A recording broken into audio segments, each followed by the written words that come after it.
दोस्तों 2025 में अगर आप एक न्यू स्मार्टफोन लेना चाहते हैं तो रुक जाइए, पहले इस वीडियो को पूरा देखिए, उसके बाद कोई डिसीजन लीजिए। क्योंकि एक स्मार्टफोन में क्या क्या देखकर लेना चाहिए वो सब हम आपको आज इस वीडियो में बताने जा रहे हैं। चाहे वो 20,000 का हो, 30,000 का हो, 40,000 का हो या फिर 10,000 का ही मोबाइल क्यों ना हो, वो सब आपको अभी 10 मिनट के अंदर पता चल जाएगा। इस वीडियो को देखने के बाद आप अपने लिए या फिर किसी और के लिए भी एक perfect value for money smartphone buy कर सकते हैं।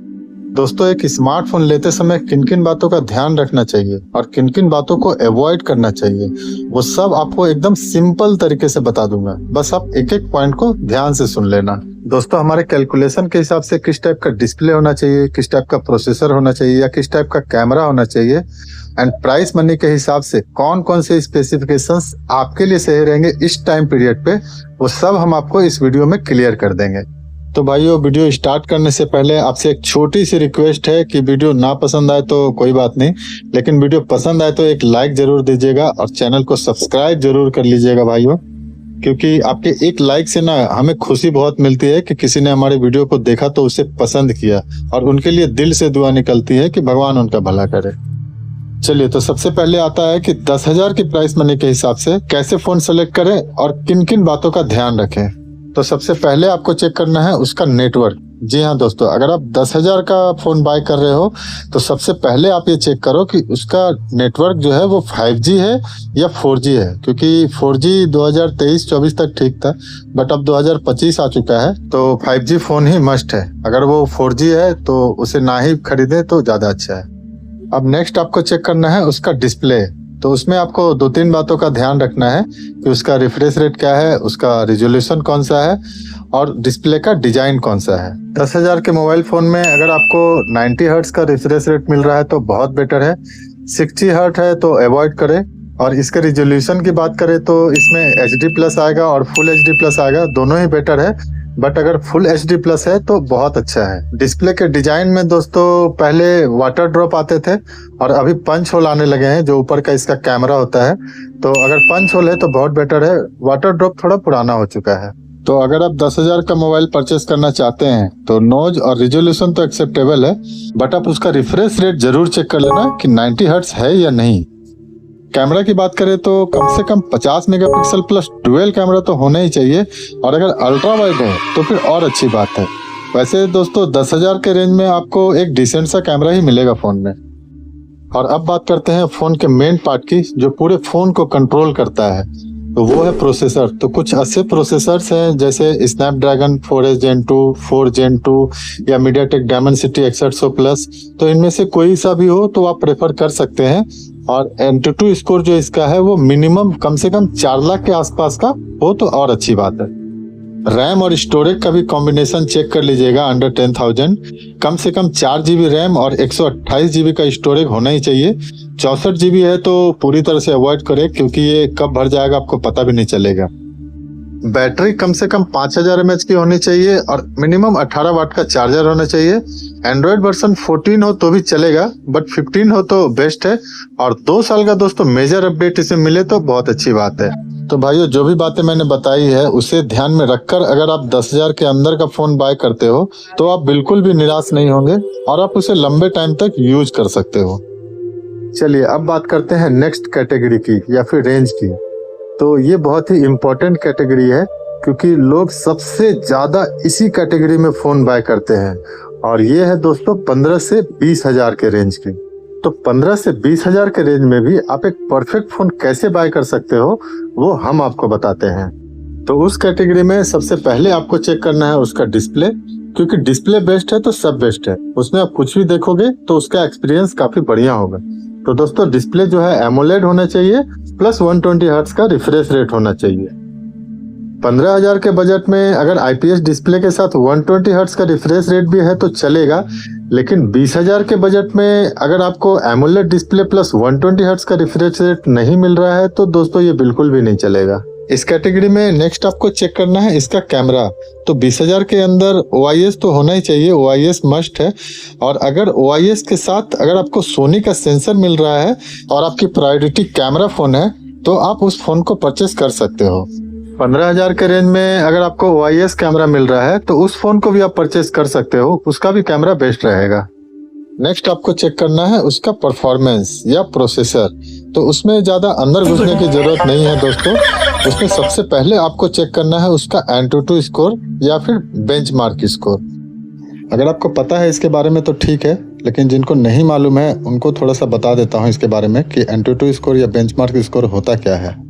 तो जिस भी मोबाइल में ये स्कोर चेक करना होता है, उस मोबाइल में एक ऐप इंस्टॉल करके उस ऐप के थ्रू मोबाइल के सारे ऐप्स को उसमें रन कराया जाता है और मोबाइल के परफॉर्मेंस के हिसाब से वो ऐप जो है एक स्कोर जनरेट करता है। उसी को एंटूटू स्कोर या बेंचमार्क स्कोर बोलते हैं। तो आपका मोबाइल का परफॉर्मेंस जितना ज़्यादा अच्छा होगा, एंटूटू स्कोर उतना ही ज़्यादा आएगा। तो जिस ऐप के थ्रू ये स्कोर जनरेट होता है दोस्तों, उस ऐप का नाम एंटूटू है, इसीलिए इसे एंटूटू स्कोर कहते हैं। और ये एक चाइनीज ऐप है, तो फिलहाल इंडिया में बैंड है, ये आपको प्ले स्टोर में नहीं मिलेगा। और अगर आपको अपने मोबाइल का एंटूटू स्कोर जानना है तो आप गूगल में जाकर अपने मोबाइल का मॉडल नंबर और एंटूटू स्कोर मारोगे तो उसमें आपके मोबाइल का एंटूटू स्कोर दिख जाएगा। तो अगर आप 20,000 के अंदर का फ़ोन खरीदना चाहते हैं और आपको परफॉर्मेंस अच्छी चाहिए प्लस गेमिंग एक्सपीरियंस भी अच्छा चाहिए, तो उसका एंटूटू स्कोर या बेंचमार्क स्कोर कम से कम 6 लाख के आसपास होना चाहिए। और अगर आप 15,000 का फ़ोन सर्च कर रहे हो तो उसका एंटूटू स्कोर कम से कम 5 लाख के आसपास का होना चाहिए। और कुछ प्रोसेसर्स हैं जैसे मीडियाटेक डायमेंसिटी 7200 या 7300 या स्नैपड्रैगन 7 Gen 2 का 15 से 20,000 के मोबाइल में अगर ये सारे में से कोई भी प्रोसेसर रहता है तो आपको वो फ़ोन सॉलिड परफॉर्मेंस देगा। रैम और स्टोरेज की बात करें तो कम से कम 6 GB का रैम और 256 GB का स्टोरेज होना चाहिए। 20,000 के रेंज में अगर आपको 128 GB का स्टोरेज मिल रहा है तो उस फ़ोन को दोस्तों पूरी तरह से अवॉइड करें। इसके साथ में एंड्रॉयड 15 होना चाहिए और 3 साल का सॉफ्टवेयर अपडेट और कम से कम 4 साल का सिक्योरिटी अपडेट होना चाहिए, ताकि आगे चल के आपको सॉफ्टवेयर अपडेट में प्रॉब्लम ना हो। और साथ में एटलीस्ट 5000 mAh की बैटरी और 30 से 35 वाट का चार्जर होना चाहिए। तो जो भी बातें मैंने बताई है, इस चेकलिस्ट में जो भी फ़ोन आ रहा है 20,000 के अंदर, उसे आप परचेस कर सकते हो। नेक्स्ट कैटेगरी है 25 से 30,000 के रेंज की। इसका चेकलिस्ट पूरी तरह से चेंज है भाइयों, और इस चेकलिस्ट को बनाने में हमें काफ़ी समय लगा, काफ़ी रिसर्च लगा, उसके बाद हमने ये लिस्ट बनाई है। क्योंकि अगर आप 25 से 30,000 रुपये खर्च कर रहे हो एक स्मार्टफोन के लिए, तो आपके पैसे बिल्कुल भी वेस्ट नहीं जाने चाहिए। तो 25 से 30,000 के रेंज में अगर आपको फ़ोन बाय करना है या एक परफेक्ट फ़ोन बाय करना है, तो सबसे पहली पसंद आपकी होनी चाहिए डिज़ाइन, फ़ोन की प्रीमियमनेस, और ये मोस्ट इम्पोर्टेंट है भाइयों। तो 2-3 तरह के डिज़ाइन पे बात करते हैं, जैसे कि वेगन लेदर आता है, मैट फिनिश आता है या ग्लास बैक भी आता है। तो अगर आपको प्रीमियम डिज़ाइन चाहिए तो आप वेगन लेदर के साथ जा सकते हो या मैट फिनिश के साथ जा सकते हो। ग्लास पैक जो है उस पर फिंगरप्रिंट काफ़ी आ जाते हैं, तो उसे बार बार साफ़ करना पड़ता है और ये थोड़ा पुराना भी हो चुका है। कैमरा की बात करें तो OIS के साथ सोनी कैमरा सेंसर तो होना ही चाहिए। और 30,000 के बजट में अगर आप कोई फ़ोन ले रहे हो और उसमें सोनी कैमरा सेंसर नहीं है OIS के साथ, तो फिर वो फ़ोन लेने का कोई मतलब नहीं बनता है। और इन दोनों के साथ में अगर आपको टेलीफोटो लेंस वाला कैमरा मिल रहा है 30,000 के बजट में, तो उस फ़ोन को आप 100% बाय कर सकते हो या ख़रीद सकते हो, क्योंकि उसमें आपको वीडियोज़ बनाने में या फ़ोटोज़ क्लिक करने में कोई प्रॉब्लम नहीं होगी। और अगर आप बड़े बड़े गेम्स खेलना चाहते हो या हैवी परफॉर्मेंस चाहते हो अपने फ़ोन से, तो सबसे पहले आपको उसका एंटूटू स्कोर चेक करना पड़ेगा। तो दोस्तों 25 से 30,000 के बीच में अगर आप फ़ोन खरीदना चाहते हो तो उसका एंटूटू स्कोर 9 से 10 लाख के आसपास होना चाहिए। और अगर आप 25 से नीचे का फ़ोन खरीदना चाहते हो, मतलब 25,000 से नीचे का फ़ोन खरीदना चाहते हैं, तो उसका एंटूटू स्कोर 7 से 8 लाख के आसपास होना चाहिए। 8 GB रैम प्लस 256 GB का स्टोरेज चाहिए अगर आप 30,000 के रेंज में फ़ोन देख रहे हो तो। और अगर आप 25,000 के नीचे देख रहे हो तो उसमें 6 GB रैम भी चलेगा। लेकिन 8 GB और 6 GB के साथ अगर आपको 128 GB का स्टोरेज मिल रहा है तो वो फ़ोन बिल्कुल भी मत खरीदिएगा दोस्तों, क्योंकि वो बहुत ही जल्दी उसका स्टोरेज फुल हो जाएगा। और रैम टाइप LPDDR4X होना चाहिए। अगर 5X है तो बहुत ही बेटर है। और स्टोरेज टाइप UFS 3.0 होना चाहिए, ये जरूर से चेक कर लीजिएगा। और अगर 4.0 है तो बहुत अच्छी बात है। मेजर अपडेट 3 या 4 साल का और सिक्योरिटी अपडेट कम से कम 4 साल का मिलना चाहिए, ये आप जरूर चेक कर लेना। 30,000 के अंदर का फ़ोन बाय कर रहे हो तो बैटरी कम से कम 5000 mAh की और 65 वाट का फास्ट चार्जिंग तो होना ही चाहिए दोस्तों, ये भी आपको चेक करना पड़ेगा। और वायरलेस चार्ज हो तो और अच्छी बात है। प्लस IP68 या 69 का वाटर रेजिस्टेंट भी होना चाहिए उसमें। डिस्प्ले कर्व लेना है या फ्लैट लेना है ये आपके ऊपर है, आपको जो पसंद है वो आप ले सकते हैं। वैसे कर्व डिस्प्ले अभी ज़्यादा प्रीमियम लगता है अगर किसी दूसरे के हाथ में देखते हो तो, और अभी तो माइक्रो कर्व भी आ गए हैं, तो आपको जो पसंद है वो आप ले सकते हो, किसी में कोई प्रॉब्लम नहीं है। नेक्स्ट है दोस्तों अंडर 40,000 का फ़ोन। जी हाँ भाइयों, 40,000 के अंदर आपको कौन सा फ़ोन लेना है वो भी आपको जल्दी जल्दी बता देता हूँ। तो उसमें आपको कुछ भी नहीं देखना है, मतलब देखना सब है, लेकिन सबसे पहले आपको देखना है उसका परफॉर्मेंस। हाँ भाइयों, सबसे पहले उसका परफॉर्मेंस आप चेक करो, मतलब एंतुतु स्कोर उसका चेक करो। अगर 10 लाख के आसपास है तो ठीक है, ऐसे मैक्सिमम 15 लाख के आसपास है तो बहुत ही बेस्ट फोन है, लेकिन 10 लाख से नीचे अगर है तो उस फोन को आप मत बाय करना।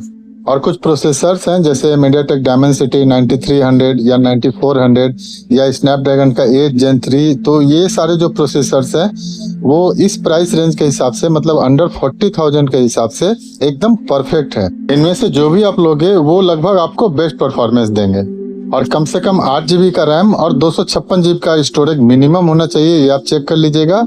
रैम टाइप UFS 4.0 होना चाहिए, ये आप जरूर से चेक कर लीजिएगा। अगर 5.0 है तो और अच्छी बात है। और स्टोरेज टाइप LPDDR5X होना चाहिए, अगर 4X है तो इस प्राइस रेंज के हिसाब से सही नहीं है। One more thing is important, और वो है इसका डिजाइन। तो डिजाइन भी भाइयों एकदम जबरदस्त होना चाहिए, जो फील में, लुक में आपको एकदम प्रीमियम लगे। फ्रेम में चारों तरफ मेटल हो तो और अच्छा है, और बैक पैनल पे ग्लास बैक हो या मैट फिनिश हो या लेदर फिनिश हो, जो भी आपको पसंद हो वो आप ले सकते हैं, जो आपको एकदम प्रीमियम फील एंड लुक दे। कैमरा की बात करें गाइस तो OIS plus Sony sensor plus telephoto lens, ये तो बिल्कुल मस्ट है, ये फोन में होना ही चाहिए। अगर आप 40,000 पे कर रहे हो तो इनमें से कुछ भी अगर मिसिंग है तो बिल्कुल उस फोन को अवॉइड कीजिए और आगे बढ़िए नेक्स्ट फोन के लिए। इसके अलावा बैटरी जो है वो कम से कम 5500 mAh की होनी चाहिए, अगर 6000 mAh है तो और भी अच्छा है। और 90 to 100 वाट का फास्ट चार्जर होना चाहिए, ये आप जरूर से चेक कर लेना इस चेक लिस्ट में। साथ में 4 साल का OS अपडेट और 5 साल का सिक्योरिटी अपडेट होना चाहिए। IP68 69 सर्टिफाइड हो तो और भी अच्छा है, और ये तो आजकल 20,000 के फ़ोन में भी मिल जा रहा है। तो ये सारे चेकलिस्ट में आपको चेक करना ही पड़ेगा भाइयों, अगर आपको एक अच्छा फ़ोन लेना है तो 40,000 के अंदर में। तो भाई मोबाइल कंपनीज के फालतू बहकावे में बिल्कुल ना है कि हम ये दे रहे हैं, हम वो दे रहे हैं, मेरा पिक ब्राइटनेस इतना है, कैमरा इतना मेगापिक्सल का है, या बैटरी इतने हज़ार की है, या इसे कहीं से भी फेंक दो टूटेगा नहीं। तो ये सब बहकावे में ना है। अगर आपको ब्राइटनेस चेक करना है तो उसका टिपिकल ब्राइटनेस चेक कीजिएगा, ना कि पिक ब्राइटनेस। टिपिकल ब्राइटनेस 2000 के आसपास भी होगा तो बहुत है। और कैमरा और बैटरी के बारे में हमने बता ही दिया है, तो हमने जो चेक लिस्ट बनाई है उसको आप फॉलो कर लेना जब भी आपको एक परफेक्ट मोबाइल खरीदना होगा। तो भाइयों, इस वीडियो का लिंक जो है वो अपने दोस्तों और रिश्तेदारों से भी शेयर करें जिनको भी एक परफेक्ट फ़ोन खरीदना हो, ताकि उनके भी पैसे वेस्ट ना हो। तो फिलहाल इस वीडियो में इतना ही। Bye bye, take care and stay safe.